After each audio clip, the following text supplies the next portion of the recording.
Assalamualaikum Ustaz. Waalaikumsalam warahmatullahi wabarakatuh. Sihat kita Alhamdulillah. Saya orang tua je ni lah. Tua sangat kan? Tua sangat lah. Tapi tak apa, apapun sebenarnya kita akan bersama dengan bahagia Ustaz sampai ke penghujungnya. Kata orang kalau nak belajar ataupun pergi universiti kehidupan tidak semestinya berada di luar. Kat dalam rumah tangga dah macam-macam Ustaz ya.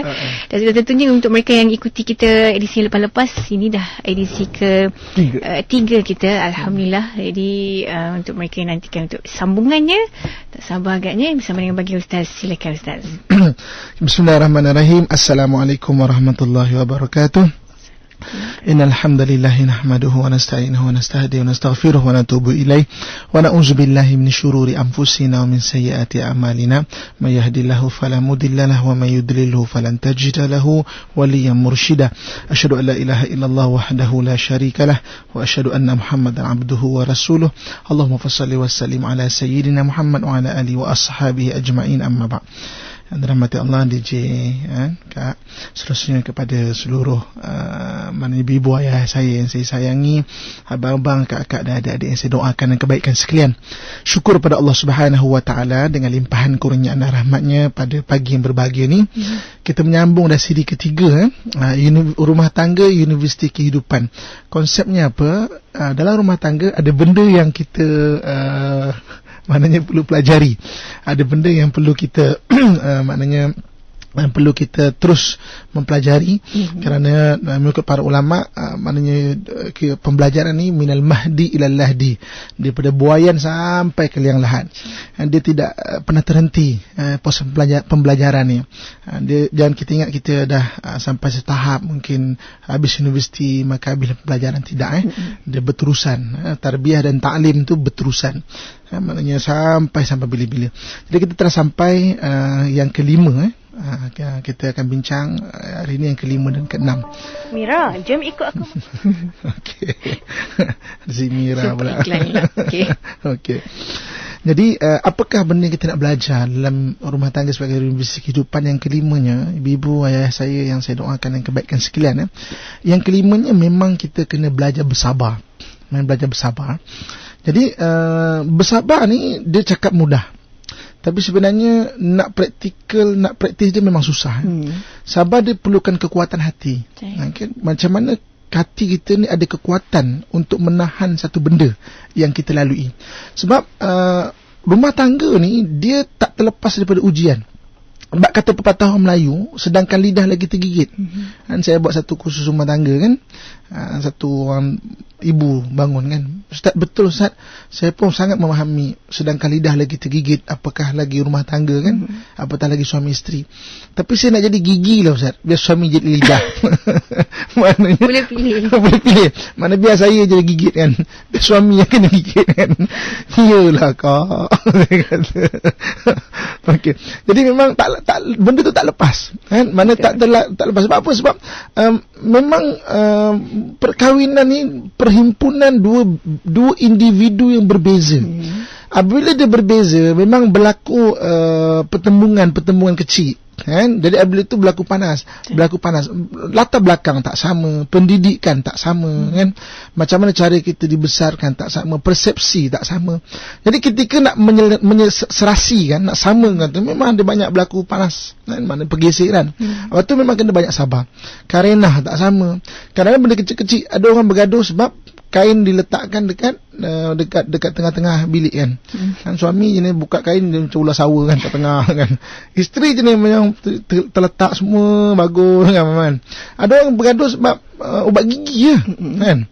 Suami picit ubat gigi suka je picit kan. Isteri dia bawah apa tutup balik kan. Sebab ubat gigi pun bergaduh. Kan pergi kedai pun bergaduh kan.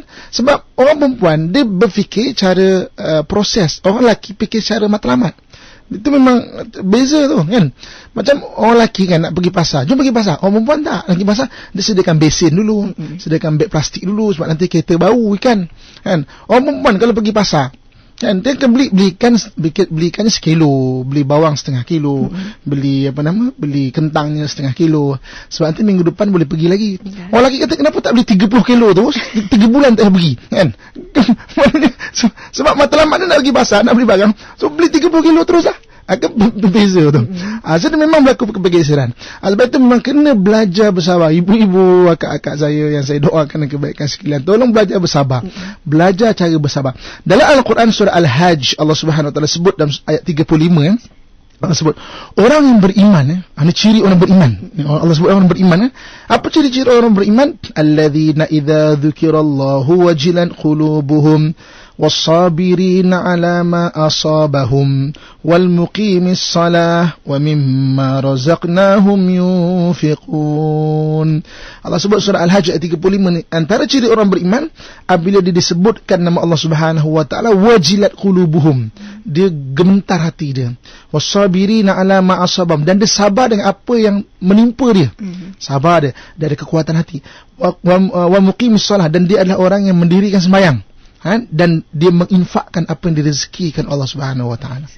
Jadi hari ini ibu-ibu, ayah-ayah, abang-abang, kak saya yang saya doakan yang kebaikan sekalian. Kadang-kadang kita rasa macam kita tak suka ujian. Kita tak suka, kita nak lari daripada ujian, kita malas, pening-pening kepala. Tapi sebenarnya memang Allah jadikan kehidupan dan kematian ini, Allah sebut liyabluwakum ayyukum ahsanu amala, untuk kami lihat manakah di antara kamu yang paling terbaik amalannya. Hidup memang ujian. Kalau tak mau hidup ujian ni satu golongan je kak. Satu golongan je kak. Orang gila kak. Orang gila dia tak ada ujian. Dia senyum sokmo kan. Orang kata ke dia bersenyum, orang marah dia senyum, dia ada makan senyum, dia senyum je kan. Selagi mana kita ni waras, boleh berfikir akan ada berlaku sedikit pertembungan itu dan ini, memang ada ujian. Kan? Dan apakah kadang-kadang kita rasa malah aku menyampah kat suami aku nak lari, nak bercerai gitu kan. Ataupun malah nak fikirkan. Sebenarnya percayalah kan, bahawa kalau hari ni kita tak ada ujian dengan suami pun, kita akan ada ujian daripada orang lain. Kita akan ada ujian daripada orang lain. Sebab hidup adalah ujian. Itulah kehidupan. Allah sebut liyabluwakum, untuk kami uji kamu, ayyukum ahsanu amala, man di antara kamu yang paling baik amalannya. Hari ni kalau tak ada ujian dengan anak sekali pun, tak akan ada ujian dengan orang lain. Hari ni ada orang semua bagus, maknya dengan suami bagus, dengan anak bagus, dengan mak mertua kan, menantu versus mertua. Dia memang tak boleh ngam.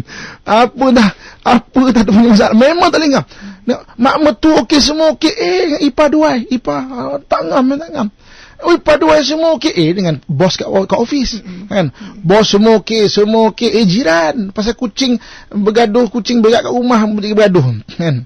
Semua okey. Semua Alhamdulillah semua okey. Kesihatan pula. Kan, batuk-batuk, sakit lutut lah, sakit pinggang lah kan. Kesihatan semua okey, keuangan pula kan. Keuangan semua okey lah, apa semua. Datangkan orang fitnah pula. Hilang barang pula. Jadi hidup adalah ujian. Ibu-ibu, ayah-ayah saya yang saya sayangi sekalian, apakah kesamaan ujian antara manusia? Saya, kak, kan, semua para pendengar, semua diuji. Kesamaan ujian apa? Ujian itu menyempitkan hati. Itu kesamaan dia. Bezanya bentuk. Semua kita ni ada ujian. Ujian tu apa? Kesamaannya menyempitkan hati. Perbezaannya bentuk.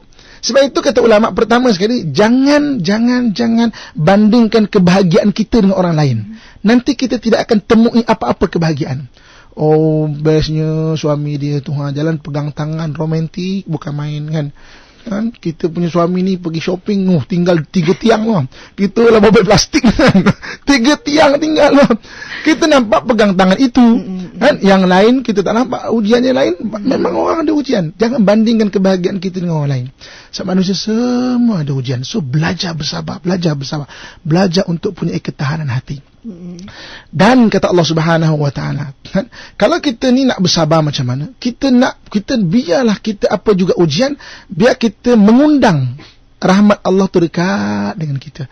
Macam mana cara kita nak mengundang rahmat Allah? Denganlah jalan bersabar. Atau Allah sebut innallaha ma'as sabirin. Allah tu bersama orang yang sabar. Kan? Satu ketika pernah satu orang marah-marah, sabar kak, innallaha ma'as sabirin. Apa birin-birin? Apa birin-birin? Kan marah dia kan. Apa birin-birin? Tapi nak ingatkan bahawa innallaha ma'as sabirin. Allah tu menyertai orang yang bersabar. Maknanya hari ini kalau kita bersabar di atas ujian kita, maksudnya kita akan Allah akan bersama kita. Dan demi Allah yang memegang urat jantung kita, tidak rugi orang yang bersabar, dan syaitan akan membisikkan rugi untuk kita bersabar, kan? Sebab Allah Subhanahu Wa Taala tu di dunia lagi akan balas benda kesabaran kita tu. Islam adalah agama dunia akhirat.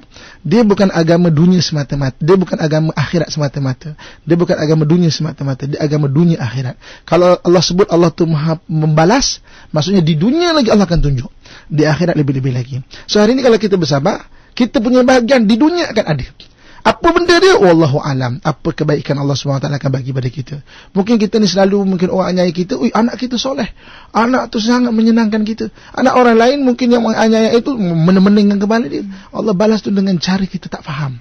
Bukan semestinya Allah tunjukkanlah, ya Allah turunkanlah penumbuk di langit, gedegung kat dia. Bukan macam tu. Kerana kita doa, tak, Allah SWT bagi balasan pada dia dan pada kita tu dengan jalan yang kita tak faham, yang kita tak tahu, yang kita tak perasan kadang-kadang. Sebab tu belajarlah untuk sabar. Ibu-ibu, ayah saya sekalian, belajarlah untuk sabar. Caranya macam mana? Caranya memang ingat Allah Subhanahu Wa Taala. Sabar kena ingat Allah. Kalau tak ingat Allah, kita akan mengingat benda-benda masalah dunia. Masalah dunia kalau kita ingat, masalah dunia kalau kita ingat, dia akan makin memeningkan kita. Masalah dunia diurus, bukan untuk dipeningkan, bukan, diurus. Macam nak buat. Apabila mula rasa berat hati je, ingat Allah Subhanahu Wa Taala. Ada masalah, urus. Berat hati je, ingat Allah Subhanahu Wa Taala. Sebab Allah Subhanahu Wa Taala menyatakan bahawa ala bidzikrillah tatma'innul qulub. Ingatlah dengan mengingati Allah, hati akan menjadi tenang. So hari apa juga masalah, kena urus. Uruskan semaksimal boleh, anak kita ke siapa-siapa pun, mana urus. Tapi berat je hati, ingat Allah Subhanahu Wa Taala. Saya selalu berkongsikan benda satu zikir. Salin ibu ayah saya sekalian. Salin sila kampanye ni. Ini zikir ni jarang dapat ni. Saya selalu kongsikan zikir, selalu dah sangat. Saya ulang balik. Tak kira, ulang balik biar kita ingat, kan. Sebab ulama kata takarrara tahaqqaqa. Kamu ulang-ulang, kamu akan ingat, insya-Allah. Kan? Kalau kita nak ada ketahanan hati pada satu benda tu, bacalah banyak-banyak. Salin zikir ni. Sedia ni. Bacalah banyak-banyak. Salin abang-abang, akak-akak dari ready pen belum? Salin bacalah banyak-banyak. Dari dia Salin bacalah banyak-banyak. La haula wala quwwata illa billahil aliyil azim. Ustaz, penat aku sedih pen. Itu aku pun tahu, kan. Tapi sebenarnya percayalah cakap saya, benda tu zikir yang mudah tapi susah nak diamal. Sebab syaitan takkan bagi kita sebut benda tu. Sebab kalau siapa-siapa yang baca la haula wala quwwata illa billahil aliyil azim akan diberi pada dua benda. Kalau anda kata dia rasa berat buat satu benda tu atau berhadapan satu benda tu, diberi kekuatan hati untuk itu. Kalau dah buat, insya-Allah diberi keikhlasan. Dua benda tu diberikan pada kita tu. Sebab tu hari ni baca la haula wala quwwata illa billah, la haula wala quwwata illa billah. Dan saya banyak saya dengan izin Allah SWT selalu kalau dalam ceramah-ceramah saya kongsikan zikir ini, dan banyak testimoni datang balik kat saya. Ada satu orang kakak kena kanser. Dia kata, Ustaz, sementara saya memang buat terapi kanser tu, memang hilang semangat apa semua, zikir la haula wala quwwata illa billah tu jadi kekuatan bagi dia. Itu memang banyak orang telah melihat keajaiban doa ini yang diajarkan oleh baginda sallallahu alaihi wasallam.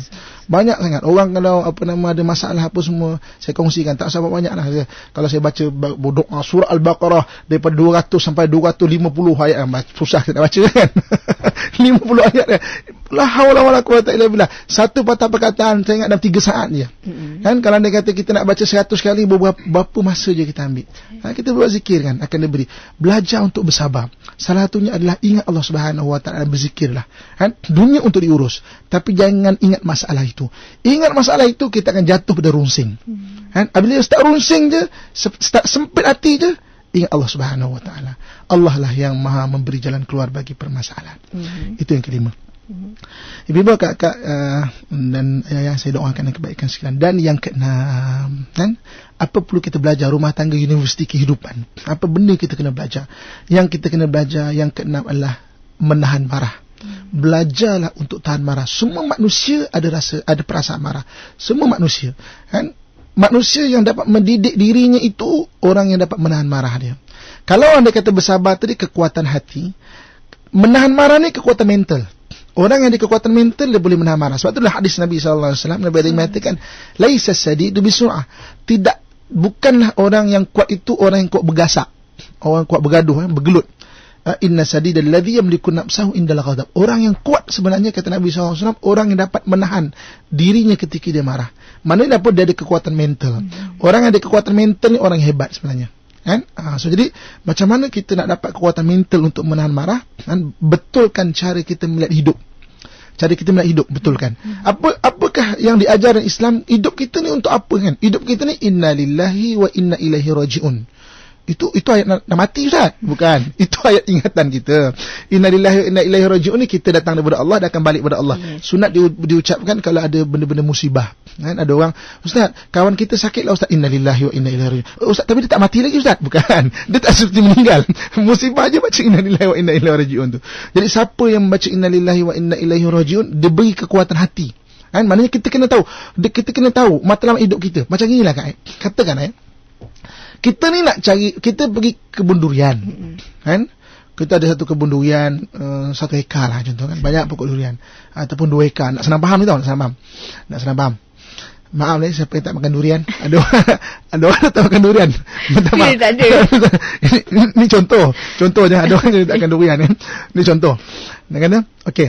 Kita ada satu kebun durian. Kita masuk ke kebun tu, tujuannya apa? Kita nak kutip durian. Sebab apa? Nak makan. Kan? Malam ni ada kenduri contohnya, ataupun ada jamuan, contoh kan, nak buat lempuk ke nak buat apalah kan. Durian boleh masak apa tak? Saya pun tak tahu. Macam-macam gulai semua. Gulai pun tanya orang perempuan kan. Kita orang lelaki makan je tu. Okay. Katakan kita nak kutip durian dan kita kata okey, untuk tetamu malam ini kita perlukan 2 bakul durian. 2 bakul. Biasanya kebun kita memang tengah musim durian, memang boleh banyak bakul. So hari ni kita nak kutip 2 bakul. Matlamat kita kutip 2 bakul. Kita pun bawa bakul, kita masuk ke kebun durian. Ketika tengah masuk di kebun durian ni, ada semut gigit kita. Okey? Sebab kita tahu matlamat kita jelas. Oh, aku nak kutip 2 bakul durian. Semut tu kita takkan marah. Kita akan ketis. Ish, gatal lah. Apa semut banyak ni? Sekadar itu saja. Rasa tak gigit? Rasa. Gigit tu tetap rasa. Gigit tu tetap menyakitkan. Tetapi kita boleh lupakan gigit itu. Sebab apa? Sebab kita nak kutip durian. Macam tu juga hidup kita. Kalau kita tahu matlamat hidup kita diajar oleh Allah Subhanahu wa taala, inna lillahi wa inna ilaihi rajiun, kita daripada Allah dan akan pergi pada Allah Subhanahu wa taala. Benda yang menggigit kita dapat tahan. Kita ada ketahanan. Sebab fokus ini semua benda kecil-kecil. So kita dapat tahan diri kita tu daripada melayan benda kecil-kecil ni. Kan? Sebab kita dah ada matlamat kita tu. Sebab itu betulkan matlamat, betulkan cara melihat hidup. Ibu-ibu, ayah-ayah, kakak saya sekalian, siapa pun kita, sehebat mana pun kita, sesayang mana pun keluarga kita kepada kita, kita meninggal tak pulang pada keluarga kita. Kita meninggal pulang pada Allah Subhanahu wa taala. Kak, kejap lagi cuba akak balik kan. Akak tanya suami akak beritahu ni contoh kan. Akak tanya suami, bang, abang sayang saya tak bang? Akak tanya suami, sayang. Mesti suami kata sayang kan. Tak sayang. Panjang cerita. Cerah masa depan kan. Abang saya tak? Sayang, bang tolong saya bang. Coba akak sebut kat suami kan. Kenapa? Kalau saya meninggal jangan tanam saya, boleh tak? Kan? Kenapa? Takut saya duduk dekat liang lahat tu sorang-sorang bang. Habis buat macam mana? Ginilah bang ya. Abang beli peti ais yang besar, kan? Peti ais besar. Abang pakaikan saya cantik-cantik, kan? Pakai telekung. Akak bawa balik haji kan. Ada telekung, ada tulis Malaysia. Malaysia kan. Okey. Saya meninggal, abang letak dekat peti ais ni bang. Jangan tanam saya, takut saya bang.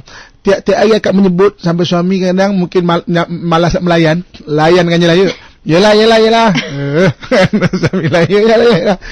Tapi kak, hari ni pagi kita meninggal, petang tak balik pada peti ais kat rumah kak. Petang balik kepada Allah Subhanahu wa taala. Malam meninggal, pagi dihantar bertemu Allah Subhanahu wa taala. Inilah kehidupan. Kita dari Allah dan akan pulang kepada Allah Subhanahu wa taala. Kalau kita tahu macam ini, maka kita tahu matlamat kita balik kepada Allah, kita akan menjadi orang yang boleh menahan marah. Kan? Sebab apa? Alah, melayan benda kecil-kecil ni merosakkan diri kita. Kan, kalau nak kata kita layan marah kak, 3 hari tak hilang ingatan tu kat otak kita. Kita berada dengan suami contoh kan, 3 hari kalau kita mau jujur kan, masa satu hari ada 24 jam masa kita. Kalau kita ni orang yang tak pandai tahan marah, kita akan rugi hidup kita. Katakan 24 jam kan. Tolak 6 jam tidur, tinggal 18 jam kan, 18 jam. Orang yang tak pandai tahan marah, 2 jam, ada lelaki 18 jam 2 jam marah mak mertua, 2 jam marah kat lelaki, 2 jam marah kat orang jual kedai tu, 2 jam marah kat tempat buat facial kan, kata makin cantik pun, makin jerawat aku ni marah facial. 2 jam lagi marah kat anak. Akhirnya kan kalau kita mau jujur, hidup kita ni mungkin tinggal 3 jam 4 jam je. Cuba hari ni kita pandai menahan marah kan. Ya Allah, anda kata benda pun dah berlaku kan. Tolong bagi kekuatan ya Allah. 18 jam tu akan jadi milik kita semuanya. Boleh baca buku, boleh tingkatkan ilmu, boleh belajar, boleh dengar IKIM, boleh telefon kongsi masalah. Mana kalau kita orang yang pandai menahan marah, kita akan memiliki masa kita. Tapi kalau kita tak pandai menahan marah, masa itu membazir. Kita kata ingat, bawa kereta pun teringat. Itu jadi orang cakap seorang-seorang. Tak guna punya lelaki. Tak guna punya lelaki. Kat trafilat bercakap seorang, membebel seorang. Sebab apa? Tak pandai menahan marah. Jadi, rumah tangga, universiti kehidupan, benda yang ke-6, kena belajar. Ibu-ibu, ayah-ayah, saya pesan berdiri saya pada Kak Virus, pada seluruh mendengar IKIM yang saya sayangi, belajar cara menahan marah.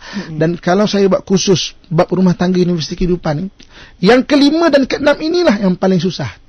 Yang paling susah dalam rumah tangga. Yang pertama kita belajar itu baru ni ikhlas kan? Kemudian kita dah belajar mengenai cara untuk taat, belajar untuk memberi. Benda tu mudah. Yang ke-5, ke-6 dan ke-7, minggu depan ke-7 insya-Allah, belajar bersabar, belajar marah, benda yang susah untuk kita amalkan. Tapi suka ke tak suka, kena belajar untuk rumah tangga dan untuk kehidupan kita. Kena belajar bersabar dan belajar untuk tahan marah. Saya. Wallahualam. Saya hari ni saya belajar benda yang susah Benda susah. Bertuah saya. Alhamdulillah. Untuk pendengar, kita bagi kembali bersama dengan yang bagi Ustaz selepas untuk sambung rumah tangga universiti kehidupan kita bersama Pesona Zahra. Terus setia bersama kami. Baik, berkongsi kita menerusi Pesona Zahra kembali dan juga untuk bersama dengan pendengar sudah tentunya untuk kita sambung kalau tadi kita pun masuk ke untuk soalan ke-5 dan ke-6, sabar dan juga untuk menahan marah. Saya rasa paling susah sekali. Bukan hanya menuntut kepada kekuatan fizikal semata-mata. Tak ada kena-mengena pun. Tapi macam Ustaz cakap, banyak tips yang sebenarnya boleh kita ikuti. Dan bersama dengan pendengar, insyaAllah kita bagi kembali 036204 Tapi ada lagi persoalan sebenarnya melalui Facebook yang bakal kita kongsikan bersama dengan pendengar. Kalau bersama dengan Ana Nur Juliana katanya, salam Ustaz, nak tanya katanya, kalau macam mana kalau kita tahu setiap ujian itu dari Allah, kita dapat mengatasinya tapi kita tetap tidak membuat suruhannya, misalnya tidak melakukan solat dan sebagainya, macam mana tu Ustaz? Silakan Ustaz. Okay, dia dua benda yang berbeza. Ada orang memang dia tahan dia punya ujian kan, tapi tak taat, sembahyang tak taat. So alhamdulillah, ilmu mengenai ujian dia tahu, tapi ilmu mengenai membuat benda amalan tu dia kena tingkatkan. Maksudnya orang ni dia tak sama. Kadang-kadang dia hebat satu benda sini, tapi tak semua benda dia hebat. So orang macam ni bagus. Dia dapat ilmu bagaimana bertahan ketika dalam ujian. Tapi ilmu untuk taat dia kena tingkatkan. Ilmu untuk sembahyang, untuk puasa, untuk apa semua. Dah diri majlis ilmu. Dengar IKIM, highly recommended. Recommended. Itu saya nak dengar tu. Okey, dan juga untuk bersama pendengar, talian kita 0362051550. InsyaAllah bakal kita raihkan sebentar lagi. Satu lagi daripada Cik Ani Koraiza. Betul ke Ustaz, kalau ujian tu Allah ampunkan dosa-dosa kita? So mereka yang lebih besar dosanya, mungkin lebih besar ujiannya. Pandangan Ustaz bagaimana? Ujian ni dalam hadis Nabi SAW ada berbagai bentuk. Ada memang dia menghapuskan dosa. Kadang-kadang kita ni tak istighfar, lupa, tak perasan. Allah datang ujian untuk menghapuskan dosa kita. Ada ujian dia untuk meningkatkan darjat. Tak semua ujian tu menghapuskan dosa. Sebab tu cara kita mandang kena betul. Jangan tengok orang susah je, itu banyak dosa dah tu. Tak semestinya. Kadang-kadang dia dah bagus, Allah tingkatkan darjat dia, untuk meningkatkan darjat dia. Kadang-kadang ujian tu datang untuk Allah Subhanahu Wa Taala bagi pahala percuma. Maknanya pahala bersabar itu kan? Macam tu juga kadang-kadang ujian tu datang, Allah bagi peluang untuk seorang orang keliling tu membantu dia. Jadi ujian ni bukan semata-mata untuk penghapusan dosa. ada untuk meningkatkan darjat, untuk bagi pahala, untuk bagi peluang orang bantu, kan. Lepas tu kadang-kadang kita main setting kita orang Melayu, tengok orang susah je, banyak dosa lah tu. Susah je banyak dosa lah tu kan. Tengok dosa orang, dosa sendiri tak tengok pun. Tu masalah dia.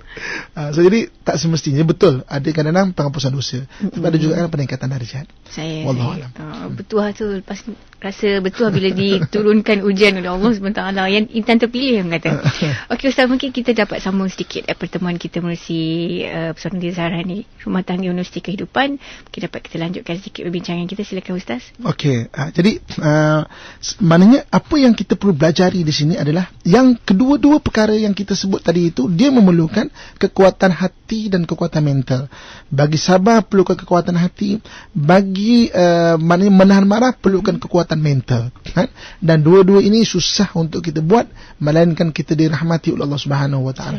Sebab tu dalam ulama kita menyatakan bahawa setelah kita selesai satu amalan, ucap alhamdulillah. Alhamdulillah. Itu yang pendek ya. Yang panjang lagi apa? Dah ada alhamdulillah pendek, alhamdulillah panjang. Alhamdulillah panjang. Macam kunut pendek, kunut panjang kan. Baca kunut panjang ke pendek kan. Kalau yang panjang kunut. Okey, alhamdulillah. Kalau yang panjang ni, kalau nak salin kan, mungkin saya bacakan sekali. Alhamdulillahilladzi bi ni'matihi tatimmus shalihat. Alhamdulillah, segala puji bagi Allah, dengan nikmatnya maka sempurnalah segala amal-amal soleh. Maka kita boleh buat amal soleh itu sebenarnya nikmat Allah bagi pada kita. Tapi panjang dalam bahasa Melayu pun tak apalah ya. Kan? Alhamdulillah, terima kasih Allah bagi aku peluang. Terima kasih Allah bagi. Maknanya ucapkan terima kasih kepada Allah Subhanahu Wa Taala. Tak semestinya kita tak semestinya kita maknanya dalam bahasa Arab bahasa Melayu tak berucapkan alhamdulillah. So jadi benda-benda ini semua dengan rahmat Allah, dan kita kena mohon kepada Allah Subhanahu Wa Taala kekuatan hati dan kekuatan mental ini. Wallahualam. Ya, saya. Dan insya-Allah kita bakal kembali untuk bersama dengan pendengar kita musik talian ketika ini. InsyaAllah kita akan raikan salah seorangnya pada waktu ini, insyaAllah. Hello, Assalamualaikum. Waalaikumsalam warahmatullahi. Silakan bersama dengan bagi Ustaz. Waalaikumsalam warahmatullahi wabarakatuh. Soalan saya, adakah seorang isteri perlu bersabar jika suaminya mengaku telah berkawan lain disebabkan perlu bertanggungjawab terhadap perempuan tu telah membuat perempuan tu mengandung? Adakah seorang isteri itu boleh meminta cerai jika dia tak dapat terima kesalahan yang suami dia telah lakukan? Saya terima kasih kita dengar penjelasan Ustaz. InsyaAllah boleh minta cerai ataupun tidak. Kan? Kenapa seorang, kalau anda katalah hadis Nabi SAW kan, mana-mana perempuan yang meminta cerai pada suaminya min ghairi ba'sin, dengan tanpa apa-apa kelonggaran syarak, maka dia tak akan bau raihatul jannah, tak akan dapat bau syurga tu. Kan? Mana tak bau. So jangan mudah-mudahan tak cerai. Gaduh je, cerai aku. Tak ada skrip lain kan dia? Tak ada skrip lain ke apa semua. Okey. Macam mana kita tengok kan? Kalau dia kata suami itu meninggalkan kita tanpa nafkah selama 4 bulan, atau dalam taklik maka boleh pergi ke mahkamah dan mohon secara taklik. Ataupun mungkin suami itu memudaratkan kita, maka boleh secara fasah, boleh mohon kepada mahkamah benda itu. Walaupun kita boleh permohonan kepada mahkamah, tapi mahkamah akan adili dan keputusan cerai itu kepada suami kita. So jadi pertimbangkan kan. Kalau dia kata benda berlaku, sabar semaksimal yang boleh kan. Kalau dia kata pertimbang, kalau nak mohon tapi tengok lulus ke tak lulus, itu pada mahkamah dan juga pada pengadilan mahkamah dan juga suami itu sendiri. Wallahualam. Saya dan tentunya dalam penyelesaian masalah tersebut kena ada gandingan tips yang Ustaz kongsikan daripada siri kita yang pertama InsyaAllah bersama dengan pemanggil kita yang berikutnya. Assalamualaikum. Waalaikumsalam warahmatullahi. Silakan bersama dengan bagi Ustaz. Dr. Muhammad Nur dari Kuala Lumpur, Ustaz. Ya, sila doktor. Ustaz, cakap pasal marah ni Ustaz. Kadang-kadang puaka ni dia memang bagi kita marah betul-betul dan patut kita marah, Ustaz. Okey. Kalau kita tak marah tu, kita jadi macam dayus bahkan duduk tepi Rasulullah. Tapi bila kita tak marah, kita kata sabar, ada pula puak lain yang kata kita ni sotong. La ilaha illallah. Tak acu tu. Okey, kita dapatkan komen Ustaz. Silakan Ustaz. Marah sampai setakat mana kita kena tahan Ustaz? Orang beriman boleh marah. Okey, boleh marah. Tapi marah orang beriman dengan marah orang tidak beriman berbeza. Kan? Pemilihan perkataan kan berbeza, cara berbeza. Boleh marah, sebutkan apa yang tak kena disebutkan, tapi pemilihan perkataan, intonasi kena jaga. Marah boleh marah, tapi jangan sampai maksudnya mencari kita punya akhlak. So kadang-kadang ada orang yang kena diingatkan yang tegas kan. So boleh marah, tapi kaedah tu, cara tu. Dan sebenarnya kita tak boleh mengubah manusia kan. Maknanya kita kena ingatkan selalu. Proses membetulkan manusia berterusan. Dia kena ingatkan. Bukan hari ni marah, lepas tu sebulan, lepas tu setahun buat tak tahu, tak. Kena ingat. Sebab manusia tu memang dia laisal insan duna nisyan. Tidak dikatakan manusia tanpa sifat lupa. Kan? Wallahualam. Saya. Dan kembali untuk bersama dengan pendengar kita yang merespon dalam Facebook, Puan Rashidah katanya pernah sangat marah pada seseorang sebab sikapnya yang melampaui sampai terkeluar mendoakan yang tak baik pada insan tersebut. Tapi hilang marah bila dah hilang, reda marah tu, rasa menyesal dan terus doakan kebaikan kepada insan tersebut. Lepas tu mendapat ketenangan. Mungkin Ustaz boleh komen sedikit. Alhamdulillah. Tahniah dan syabas lah komen saya. Waktu marah memang lupa kan doa macam-macam. Dan Alhamdulillah, maksudnya dah reda marah, insaf balik, Alhamdulillah. Ada iman tu tanda tanda iman. Ya Allah, dalam surah Al-Hajj ayat 35 Allah sebut tadi kan, saya sebut tadi, kita bacakan tadi. Orang beriman tu adalah idza dzukirallah wajilat qulubuhum, gemetar hati dia. Bila hati tenang, dia teringat Allah Subhanahu Wa Taala. Teruskan macam tu lah ya. Cuma baiki sikit. Kalau marah tu jangan langsung tak ingat Tuhan. Betul. Jangan makan masa lama-lama sangat Ustaz InsyaAllah bersama dengan pemanggil kita. Assalamualaikum. Silakan bersama dengan Ustaz. Assalamualaikum. Salam Ustaz. Saya nak bertanya. Saya nak minta pandangan Ustaz. Bagaimanakah cara kita nak melembutkan hati anak kita? Sekarang ni dia tengah berkecamuk dengan masalah ibu mertua dia. Dia memiliki anak emas, anak lelaki tu menantu saya lah. Jadi saya nak melembutkan hati anak perempuan saya. Saya sedang upaya mendidik dia, menyuruh dia sabar, supaya jangan dia cuba nak lari pada umur tu, kan tekanan ibu mertua. Saya nak harap, saya nak face-to-face Ustaz, macam mana tu saya nak minta berbicara tidak melalui inilah, macam mana tu Ustaz. Okey. Saya Ustaz.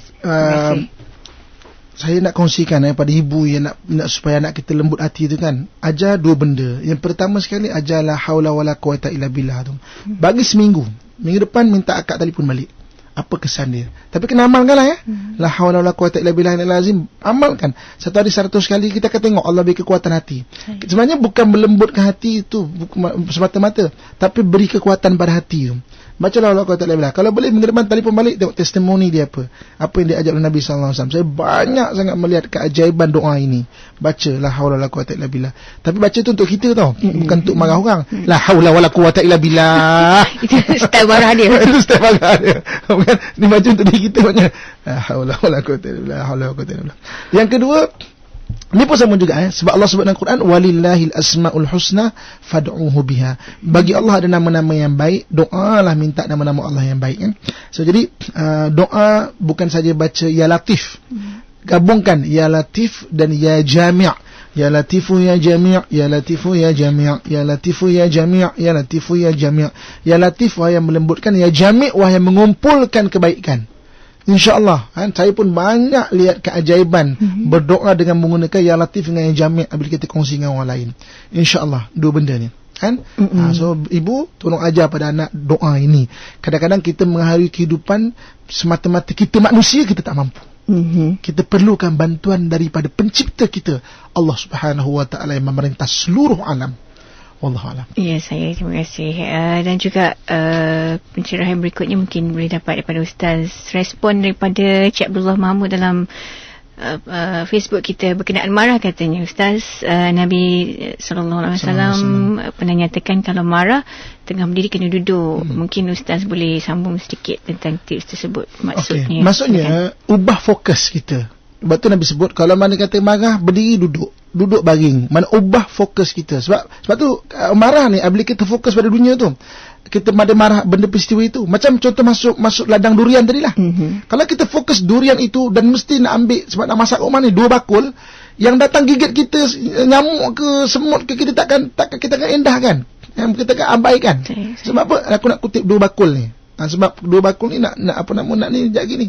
Kan? So maksudnya benda itu yang perlu kita kena faham, mana betulkan cara menilai hidup kita. Kan? InsyaAllah bila cara hidup kita akan lebih berlapang dada pada benda-benda dunia yang kecil ni. Wallahualam. Ya, saya terima kasih Ustaz. Kita kembali untuk bersama dengan kita 0362051500. Assalamualaikum, saya pilih talian. Silakan. Bersama dengan bagi Ustaz. Assalamualaikum Ustaz. Waalaikumsalam warahmatullahi wabarakatuh. Saya Khairul Azmi Abdul Ghaffar dari Kelana Jaya. Selangor. Ustaz, nak tanya, kalau Ustaz kata kita kena zikir sekian ayat dan sekian ayat untuk mendapatkan ganjaran daripada ayat itu. Tapi kalau kita prosesnya macam mana Ustaz? Sama ada kita perlu faham, menghayati, ingat makna tu, ataupun kalau kita fikir benda lain tapi kita sebut betul. Maknanya kita tidak menghayati zikir tu, kita tak tahu, contohnya kita tak tahu makna.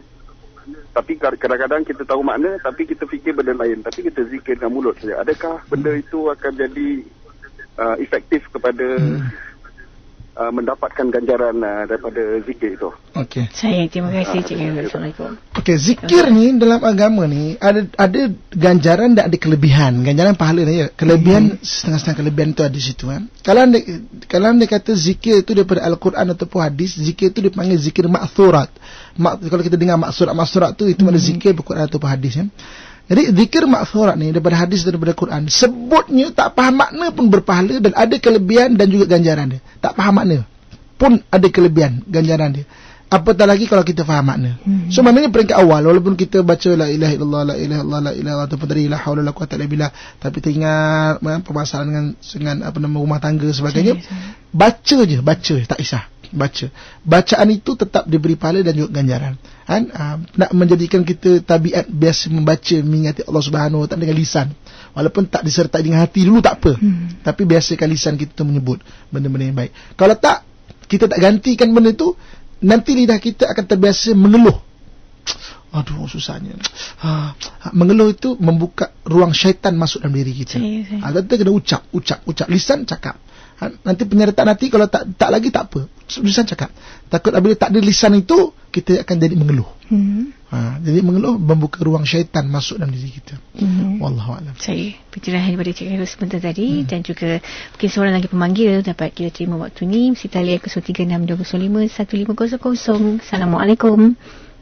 Salam. Silakan bersama dengan bagi Ustaz.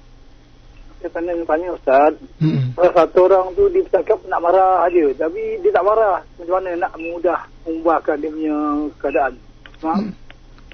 Okey. Dia suka perkataan nak marah ni, aku nak marah, tapi tak marah. Baik tu. Baik orang macam aku nak marah ni, tapi tak marah. Alhamdulillah. Itulah cara dia marah. Cara orang marah macam beza kan. Itulah cara dia marah kan. Tapi macam mana pun, marah manusia mana marah. Cuma kita kena tahu, kita kena faham kan. Orang beriman marah ada cara dia kan. Perkataan kena jaga, intonasi kena jaga, akhlak kena jaga. Jangan sampai maknanya mencari akhlak. Maknanya secara ringkasnya, marah-marahlah tu, hormat kena ada. Hormat kena ada. Wallah. Okey, dan saya teruskan untuk bersama dengan pemanggil dengan respon daripada Facebook kita. Soalannya, mohon pandangan pada Ustaz, apa yang harus dilakukan untuk anak perempuan yang ingin bernikah dengan teman lelaki sedangkan mereka masih belajar di usia yang masih terlalu muda? Mungkin dapat komen daripada Ustaz sikit. Sebenarnya orang anak perempuan, kalau dia kata nak kahwin, okey, sekarang ni pun kita tanggung anak kita perempuan, dan keluarga sana tanggung anak lelaki. Okey. Tapi benda yang mereka berada di universiti, di luar mata kita. Sebenarnya Kalau dia nak kahwin, benda tu bagus. Takut dia berdua-duaan. Kita bukan jaga, dia bukan duduk rumah kita. Dia duduk kat hostel, kat universiti. Dan dia keluar berdua-dua tu. Takut syaitan bisik-bisik-bisik, jadi benda lebih tak baik. Pada saya, pandangan saya, sekarang ni, lagilah kan. Maknanya, habis macam mana nak bagi anak makan pasir? Okay, sementara ni, minta halal. Kalau tak mampu minta halal sama-sama, kita tak bantu anak kita. Maknanya keluarga mentua tetap sponsor anak dia macam biasa. Tapi kita menyelamatkan iman kedua-dua anak. Kan? Daripada berduaan ke apa semua. Pada saya tak ada masalah.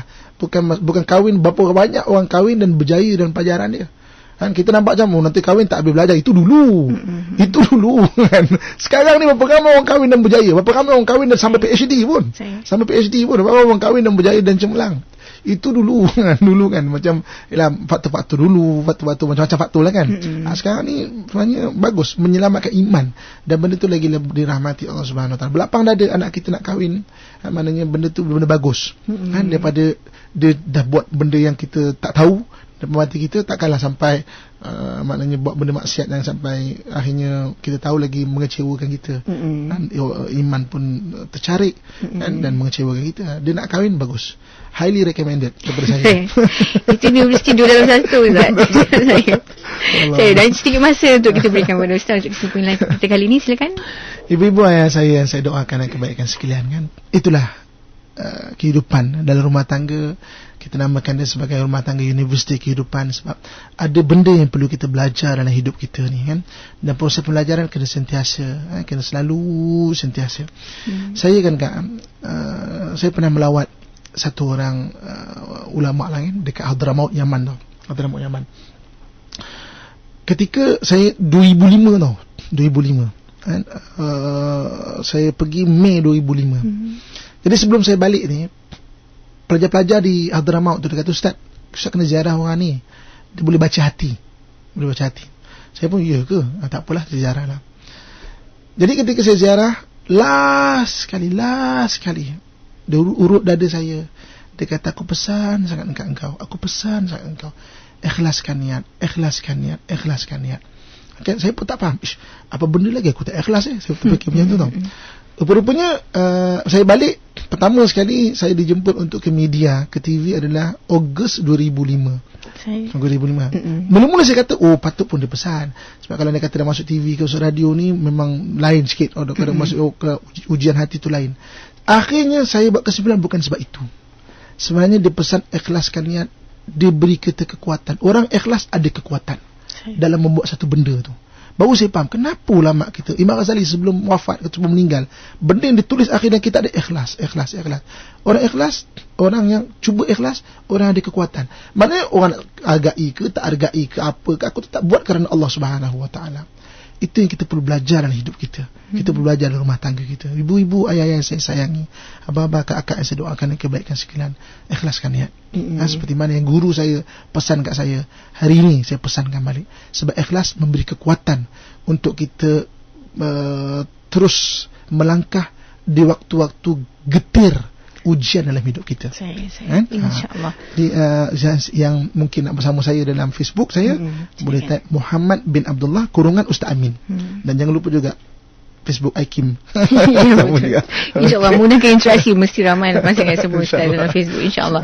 Apapun kita dah pun bersama dengan Bagi Ustaz untuk berbagai tips dalam siri ketiga kita pertemuan hari ini.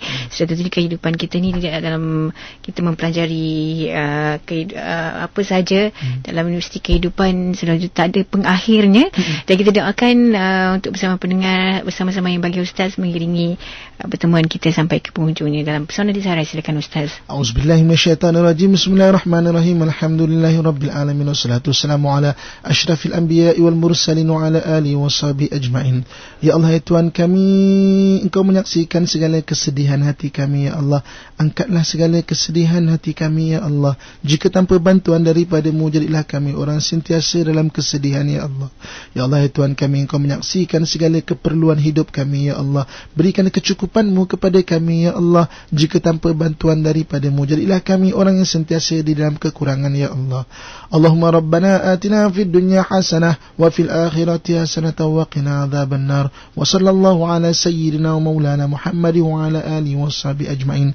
Walhamdulillahi rabbil alamin. Taqabbalallahu minkum minna minkum taqabbal ya karim. Amin ya Amin. Terima kasih Ustaz untuk pertemuan kita hari ini. Semoga manfaat bersama sampai ke penghujungnya, insya-Allah. Untuk pertemuan kita minggu depan, jangan lupa scan dulu. Terima kasih Ustaz. Assalamualaikum. Waalaikumsalam warahmatullahi wabarakatuh.